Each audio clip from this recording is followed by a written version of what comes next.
What is up, everybody? This is John with Archer Film. This next video here is going to be a deep dive film theory video. So, strap yourselves in, stay tuned, drink some coffee, an energy drink, whatever you got to do to stick with me here because I'm going deep on this one. This is something I've been thinking about for a long time. These two films are two of my favorites. I've watched them both multiple times, two of the greatest filmmakers ever, in my opinion. And I think there is a thematic sort of, relationship between these two. Fight Club is the true sequel to The Shining. Now, stay with me here.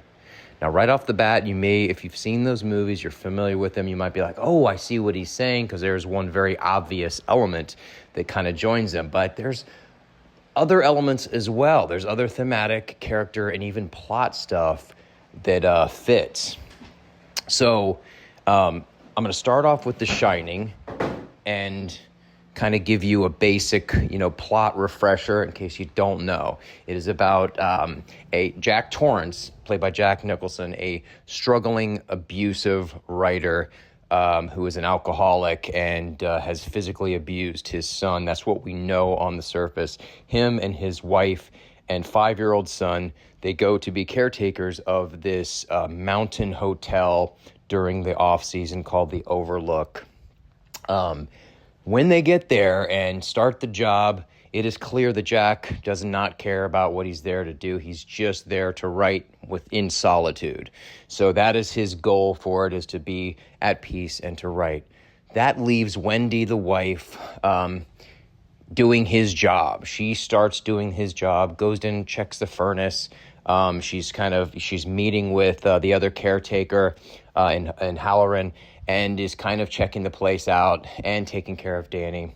While Jack, checks out the property, he bounces a tennis ball, he hallucinates, he pretends to drink and then hallucinates some more, sees ghosts, whatnot. They all see ghosts, and eventually that leaves Jack to trying to murder his family.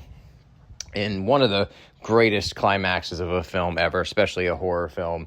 I saw this when I was a kid, and it disturbed me. It's just so... There's something frightening about, the person who you're supposed to trust and who's supposed to love you trying to kill you, I assume. But right off the bat, that is the plot for The Shining. Now, the thing that is disturbing, that is insidious, is not necessarily the ghost stuff, the haunting stuff, what happened in that hotel. All that stuff is visceral. All that stuff is disturbing.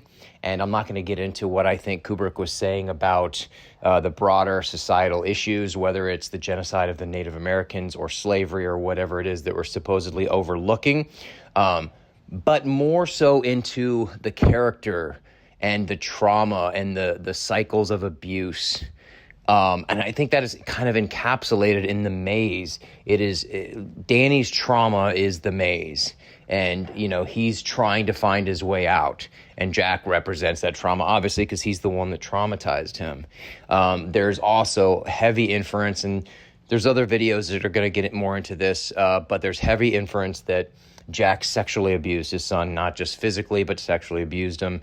There's the odd opening sequence when Danny is being checked out by the doctor, and he's like pantsless. He's a 5-year-old. He's got no pants on. His knees are in the air. She's looking in his mouth, and she's asking about Tony. Now, that is one aspect to the sexual abuse. There's him sitting on Jack's lap later in the bedroom, and it's just an odd scene. I just urge you to kind of check it out. I'm not going to get into it. Then there's, of course, the Playgirl magazine that Jack is reading at the beginning, another indicator. And then later on, after Jack has been to room 237 and had this very strange experience with this female ghost turned hag, we see Danny with his sweater ripped and marks on his neck, and he's kind of traumatized all over again. Now, you can say that was a ghost, but I think that was Jack once again. And I think that the ghost in room 237 is a representation of Jack's twisted and disturbed sexual desire. So when she turns into the hot, naked woman into the old hag and it scares him and he runs out. That's him facing that. That's him facing the fact that, his sexual desires are twisted and disturbed. Okay, I think that's really big in sort of not just setting that up for Danny, but sort of the whole theme of the abuse and the trauma and the maze being, a visual depiction of the trauma. So Danny is disturbed. We know this at the beginning. He has an alternate personality named Tony. He's in his mouth, but when Tony speaks to him with the finger, it is highly disturbing. This is a little boy who has an alternate personality. Now, even the most basic of research, you can get into what causes these split personalities in people, like genuine split personalities. A lot of the times it's sexual abuse when they're young. It creates this split in the psyche as a defense mechanism, and sometimes it could be extreme in the case of Danny. So that's another sort of indicator that he was sexually abused. So all that is the setup for The Shining, okay? There's some other thematic elements I will get into, but that is the setup, character-wise. Now, that leads me to Fight Club. Now, the basic plot of Fight Club, Edward Norton is a nameless character who is going about his corporate, boring life, buying stuff and living this sort of purposelessness.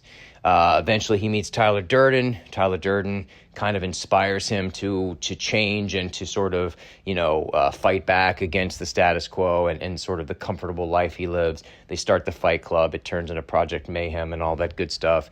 And they, create all this havoc and all this in the city. So that's the kind of basic plot. I urge you to watch the movie if you've never seen it, because I'm just going to get to why I think it's the thematic sequel to The Shining. So right off the bat, Edward Norton's character doesn't have a name. But later on, he looks at these kids' books, and they're told in third person, about a kid named Jack. So he starts calling himself Jack. I am Jack's broken heart. I am Jack's, busted spleen. Jack Nicholson's character in The Shining is named Jack. So my connection is Edward Norton, who's obviously traumatized because, spoiler, he has also an alternate personality in Tyler, Tony.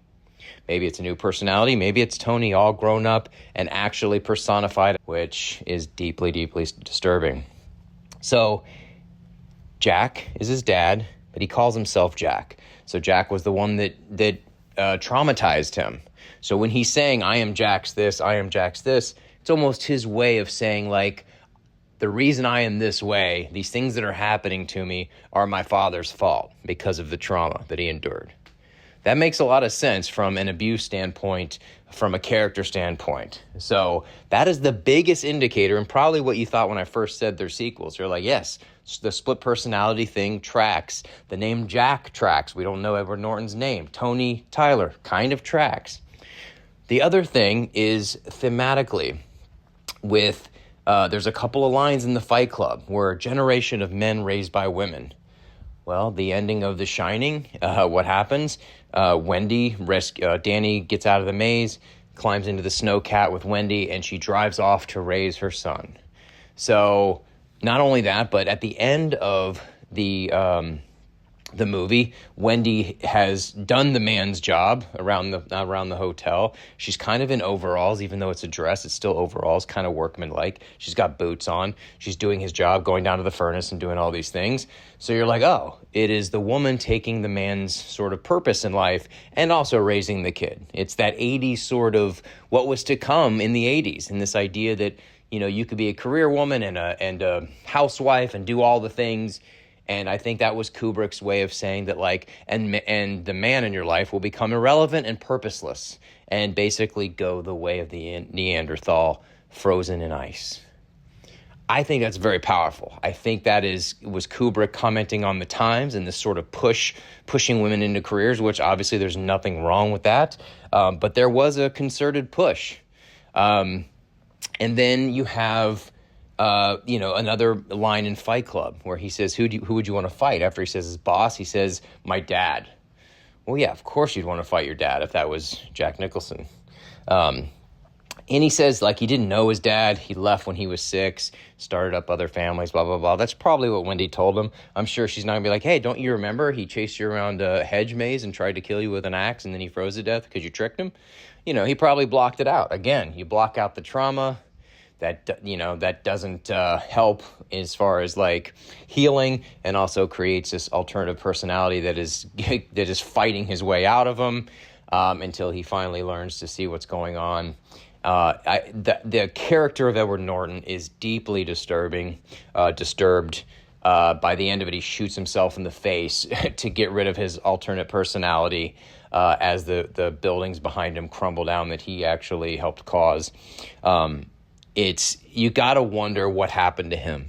Now, there's hints in the film, as there are in the book, as to, like, why, you know, Edward Norton's character was like that, but it had to be something deeply traumatizing, something very severe. And I'm going to posit that it was getting chased around a hedge maze by your father who sexually abused you, trying to kill you, and you just narrowly survived. That is what I think. That is what I think these two movies have in common. I think they both tapped into a zeitgeist. Kubrick was commenting on the 70s and the sort of, you know, the way, you know, females were being pushed into the workforce and men were becoming increasingly purposeless, or at least in their feeling, and how, you know, Fincher and obviously Jim Olds and Chuck Palahniuk were talking about, you know, modern man having, like, you know, no real purpose in life, no great war, you know, no great depression, blah, blah, blah. You know, we're the middle children of history, or whatever he says. So you get that sense that, like, it's all about this purposelessness. You know, it turns Jack into a homicidal maniac. It turns Edward Norton into, I don't know, a sociopath. I don't know what you want to call him, but that is what I think. I think those two films go together perfectly. They're almost like perfect bookends to a cultural sort of zeitgeist. And I'm not talking zeitgeist like people threw that word around when Barbie did really well. That was literally just a marketing scheme. You know, that it was so disconnected from reality or any true artistic expression. But a real zeitgeist that is sort of tapping into this undercurrent of culture, and a handful of filmmakers have done it. And it's one of the most rewarding things when it's done successfully, is they tap into something that you're thinking, that you're feeling, that you can't quite express. And I think The Shining and The Fight Club do that in spades. That is why I think they're thematic cousins, at the very least, if not sequels, and two of my favorite films of all time. So check them out and comment. Let me know what you think about this theory. Let me know if you have anything that disproves it or helps my case, and I'll see you in the next video.